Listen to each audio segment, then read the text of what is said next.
Yeah. All right.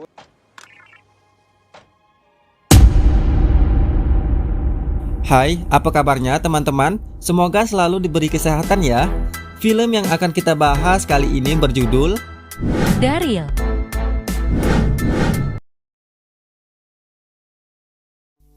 Film diawali dengan scene sebuah helikopter yang lagi mengejar sebuah mobil. Sebuah mobil yang sedang membawa seorang anak bernama Daryl. Namun tak diketahui akan kemana tujuannya.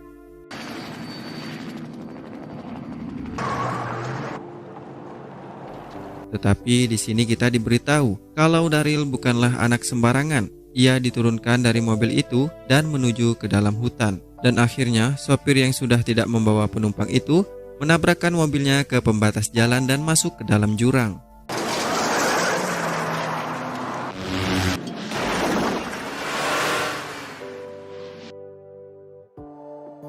Sedangkan Daryl bertemu dengan sepasang orang tua yang sedang mencari kayu. Berpindah scene, kakek nenek tadi membawa Daryl ke wali kota setempat karena itu orang yang bisa dipercaya. Namun baru juga tinggal di situ, Daryl sudah diejek oleh anak-anak yang ada di daerah itu, di mana Daryl juga saat itu sudah tak bersama sepasang orang tua tadi. Daryl yang belum diketahui tempat asalnya kemudian dibawa ke rumah sakit untuk mengecek kesehatannya. Dokter yang mengecek kesehatan Daryl dibuat terkejut. Mengejutkannya, saat melakukan tes mata, Daryl malah bisa mengingat semua huruf yang hanya ia lihat sekali. Dokternya jadi bingung karena harusnya ini tes mata, tapi kenapa kok malah jadi tes ingatan? Dari hasil pemeriksaan dokter, Daryl didiagnosa mengalami amnesia, di mana ia tak ingat di mana tempat tinggalnya, siapa keluarganya, bahkan juga dirinya sendiri. Sementara menunggu Daryl sembuh dari amnesianya, wali kota menyerahkan Daryl kepada Budi untuk merawatnya, di mana kebetulan juga Budi sudah lama mendambakan seorang anak. Diketahui Budi dan istrinya sudah lama belum memiliki anak. Tentunya Budi dan istrinya yang bernama Lisa akan sangat senang dengan kehadiran Daryl di keluarga kecilnya. Terlihat di sini senangnya Budi dan Lisa kepada Daryl, walaupun Daryl masih kaku saat Budi melempar bola kepada Daryl. Keesokan harinya dikenalkanlah Daryl sama anak tetangga yang bernama Kemiri. Kemiri yang sudah lama nolep karena memang gak ada teman, menjadi senang dengan kehadiran Daryl. Walaupun di awal pertemanannya Daryl anak yang kaku dan tak pandai bersosialisasi, tapi untungnya Kemiri orang yang asik sehingga Daryl bisa terbawa dengan pergaulannya. Lalu Kemiri mengajak Daryl untuk bermain game di rumahnya. Di situ juga ada kakaknya Kemiri yang ikut melihat. Tak disangka, Daryl yang baru pertama kali bermain game bisa melampaui peringkat Kemiri yang tadinya tak terkalahkan. Nah, dari sinilah diketahui bahwa Daryl bukanlah sembarang anak, di mana saat sudah lama tinggal di keluarga ini, semakin terlihat pula kepintarannya. Lihat saja, saat sedang sesi mengoreksi ulangan temannya di sekolah, Daryl sudah lebih dulu menyelesaikan koreksinya. Padahal gurunya belum memberitahu mana jawaban yang benar. Di sini pun gurunya juga dikritik karena terdapat soal yang tidak memiliki jawaban. Kemudian, saat di rumah, Daryl diajari oleh Budi bermain kasti. Seperti yang kita tahu, Daryl sangatlah jelek dalam hal ini. The main thing to understand, guys, is that. Ow! My fault. Tapi siapa sangka, Daryl begitu memukau dalam percobaan kedua. Begitu juga dengan pukulan ketiga dan seterusnya. Sampai pada pukulan terakhir, Daryl sampai memecahkan kaca jendela rumah. Dari situlah Budi dengan bangga hingga menceritakan hal itu pada orang tua Kemiri.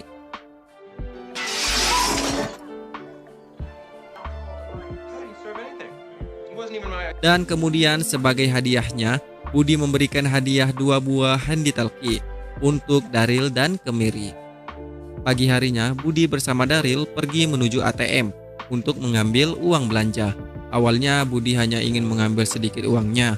Namun, tanpa sepengetahuan Budi, Daryl mampu menggandakan saldo milik Budi menjadi $1 juta lebih hanya dengan memencet tombol mesin ATM secara acak.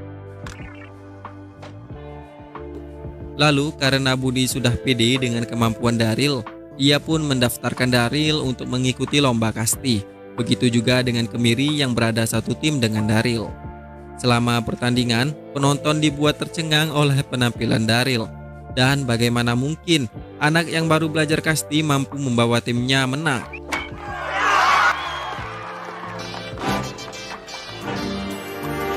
Sejak pertandingan itu, Daryl menjadi orang yang ditakuti oleh tim lain.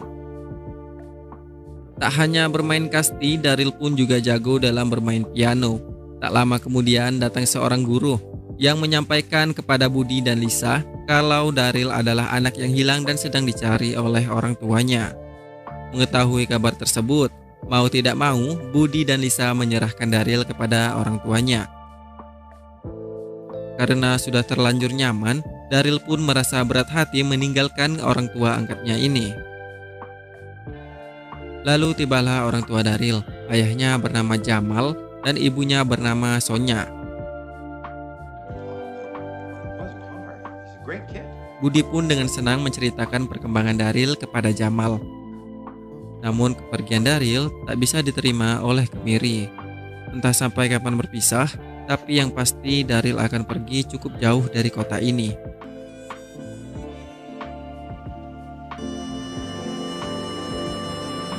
Berangkat dengan menggunakan pesawat pribadi, Daryl menyadari bahwa papa mamanya ini adalah orang yang kaya. Daryl yang penasaran dengan kemudi pesawat mendatangi tempat pilot itu. Namun Daryl memahami semua kendali pesawat. Sampai-sampai pilotnya pun diajari oleh Daryl tentang kedetailan informasi pesawat. Anak yang luar biasa memang. Sampai di sini baru kita diberitahu siapa Daryl sebenarnya. Ternyata Daryl bukanlah manusia, melainkan dia adalah sebuah AI buatan yang sengaja diciptakan karena permintaan Pusat Pertahanan Amerika. Di sini semua memori yang ada pada Daryl terbaca jelas oleh Jamal dan Sonya. Namun terjadi permasalahan bagi Jamal. Daryl yang harusnya diprogram sebagai AI yang tanpa perasaan, ia malah bisa bersosialisasi dan memiliki rasa kepada orang yang ia temui. Kemudian saat akan dibedah, Daryl merasa tak suka hingga ia berhasil merusak komputer yang digunakan untuk membedah dirinya. Mengetahui hal itu, Jenderal Pertahanan Pusat memerintahkan untuk memusnahkan Daryl karena si jenderal meminta dibuatkan AI yang penurut, bukan yang mampu mengatur pemikirannya sendiri. Belum lagi ke depannya, bisa saja Daryl beresiko mengancam keamanan negara. Setelah itu, Jamal pun memastikan langsung dengan berbicara kepada Daryl. Ternyata memang benar, Daryl sudah menjadi manusia pada umumnya dan tetap memiliki kepintaran robot AI. Namun di sini Jamal terbawa perasaan. Ia menjadi tak tega jika Daryl harus dimusnahkan karena Jamal sudah menganggapnya seperti anaknya sendiri. Dan akhirnya Jamal menghubungi Budi, Lisa dan Kemiri untuk datang ke tempat penelitian. Awalnya mereka tidak percaya kalau Daryl adalah sebuah AI. Namun setelah dijelaskan bahwa Daryl adalah singkatan dari Data Analyzing Robot You Left From, sebuah robot yang menyerupai manusia serta mampu menganalisis. Tentunya apapun yang dikomunikasikan dan dilihat oleh Daryl, semuanya terinput dan bisa terbaca di sistem komputer. Dan barulah atas semua bukti itu, barulah mereka bertiga percaya. Kemudian di malam harinya, pusat penelitian didatangi rombongan Jenderal Pertahanan untuk memastikan pemusnahan Daryl. Dan benar saja, saat itu juga sistem komputer telah menonaktifkan Daryl. Namun tak mau percaya begitu saja kepada Profesor Jamal, Jenderal mengecek satu persatu komputer yang ada. Dan memang benar, ternyata Jamal berhasil mengelabuhinya. Ia pun membawa Daryl pergi dari tempat itu menggunakan mobil.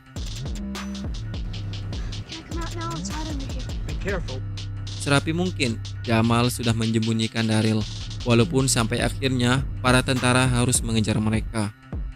Awalnya pelarian mereka lancar-lancar saja, hingga sampai polisi ikut mengejar mereka. Daryl pun mengambil alih kemudi karena mata Jamal udah kabur. Luar biasanya, kemampuan mengemudi Daryl sudah melampaui batas normal. Sudah kayak Dominic Toretto, Daryl berhasil melumpuhkan beberapa mobil milik polisi. Wait a minute, what are you doing, Daryl? It's okay, I know what I'm doing. Sampai pada akhirnya mereka sampai di sebuah rumah rahasia milik Profesor Jamal.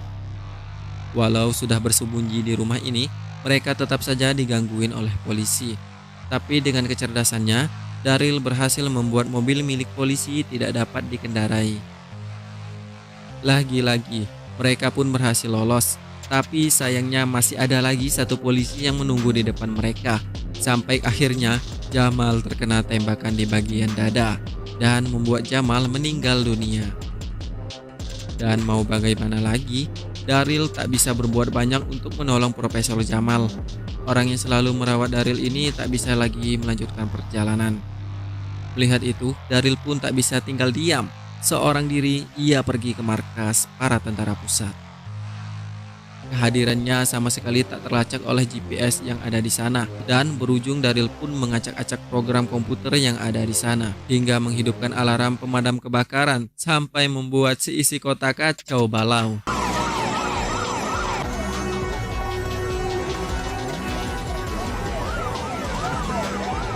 Kesempatan itu dimanfaatkan Daryl untuk mencuri pesawat tempur milik militer di sana. Para tentara pun terheran, bagaimana mungkin seorang bocah mampu menerbangkan pesawat tempur yang biasanya tak bisa digunakan oleh sembarang orang.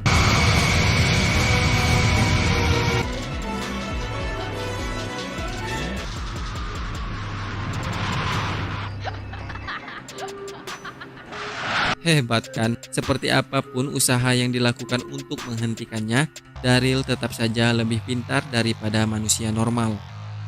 Ia pun menerbangkan pesawat itu dengan sangat lihai. Tapi ternyata pesawat ini sudah didesain memiliki peledak di dalamnya, di mana saat pesawat melewati batas teritorial negara, pesawat akan meledak. Alhasil, Daryl juga mengetahui itu.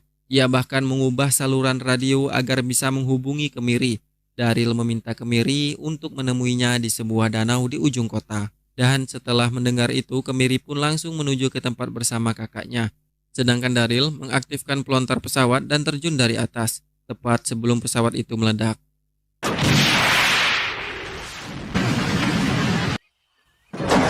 Namun akhirnya, Daryl sudah ditemukan mengapung di atas danau tanpa sadarkan diri. Mengetahui itu, Budi, Kemiri, dan keluarganya segera membawa Daryl ke rumah sakit, berharap agar Daryl bisa diselamatkan. Walaupun sebenarnya mereka sudah pasrah pada kondisi anak ini. Namun, setelah diingat lagi, Profesor Jamal pernah menitipkan chip cadangan, dan hal itu berhasil mengaktifkan Daryl seperti sedia kala. Dan pada akhirnya, Daryl kembali pada lingkungan keluarganya, lingkungan yang membuat ia memiliki perasaan layaknya manusia. Dan film pun selesai.